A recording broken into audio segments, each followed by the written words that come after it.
Moonlight shone through the crystalline reduction valve and inscribed its insignia upon my forehead. They say it glittered pale silver there for the longest time, longer than for any other person in living memory, before absorbing into my skin. Then the Sibyl gave the prophecy. I do not remember that. All I remember are the visions and the bliss.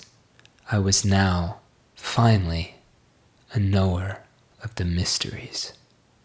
Every now and then I redraw the insignia on my forehead to remind myself of what I saw that night. I cleave always to the moon. I can feel the moon in cosmic space even when it's not visible. I feel it out there as an extension of my body. Every new and unique round of its phases tells me the ongoing story of cosmogenesis. Since the night of my initiation, my thoughts glow with moonlight, illuminating my way forward in life. From the moon, we knowers learn the way of viriditas, the greening, growing power of life. With this knowledge, we can develop etheric technologies like the reduction valve, condenser of cosmic influences.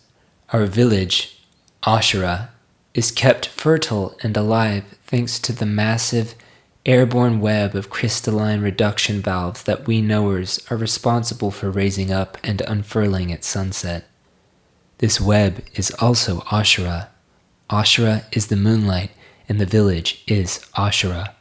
We wholly depend on the condensed influence that our web Ashura harvests from the moon.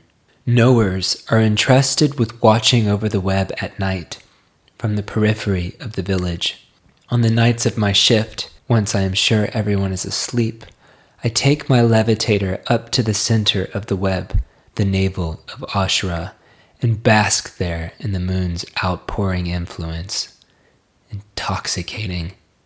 I am filled with wisdom, brimming over with wisdom, so full I could burst into madness.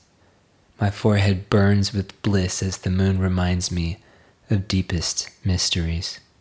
But I always bring it all back down to earth and let it inform my walk in life. My kin will never know. My kin are a trusting kind. They do not suspect me.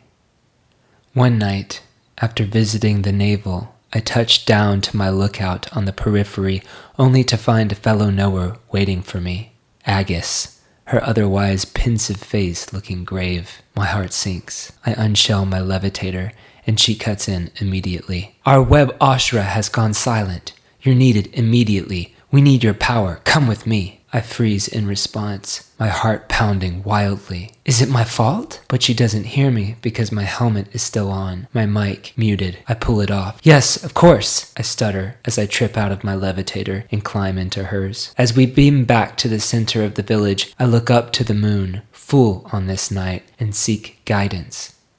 All that meets me is silence. How could this be? I try again, but still, nothing. Horrified, I could vomit. My mind is a chaos. I pull my legs into my chest and fix my vision on the turquoise blur of bioluminescing buildings rushing by.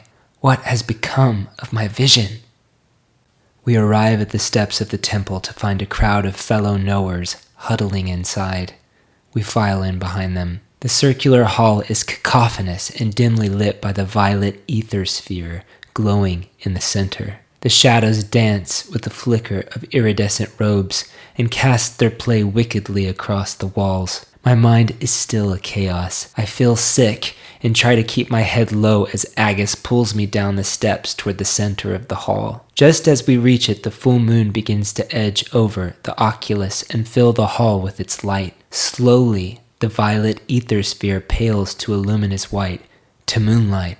Agus rips off my hood and swivels me around to face the others, my face fully illumined like the moon.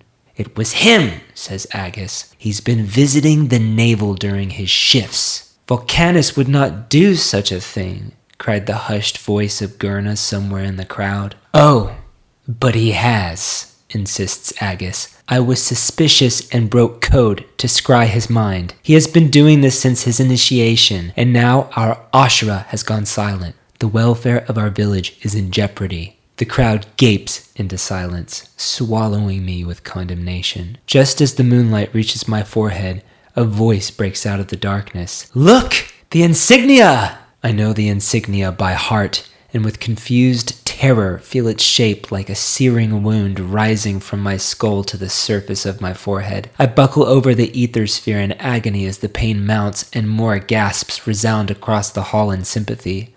I look up to find a mighty beam of light stretching from the moon down into the temple oculus, terminating with me in the ether sphere. Pure, unalloyed viriditas unleashed. The prophecy, yells another voice. Everyone bow down. Do not leave. Everyone must stay here. The crowd of knowers fold over in submission to the growing light, except for Gurna, who has come to my aid. My whole body cleaves to the sphere, one mass of warming light getting hotter and hotter and hotter until suddenly a giant quake rips through the hall, deafening us, deafening me. My body goes numb. I look up to see Gurna's mouth open as if screaming in pain.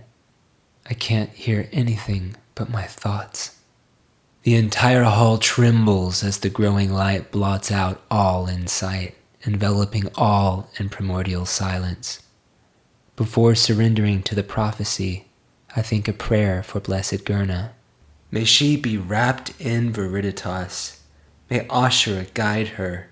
May she know the way. It was then that the moon began its reunion with our Earth.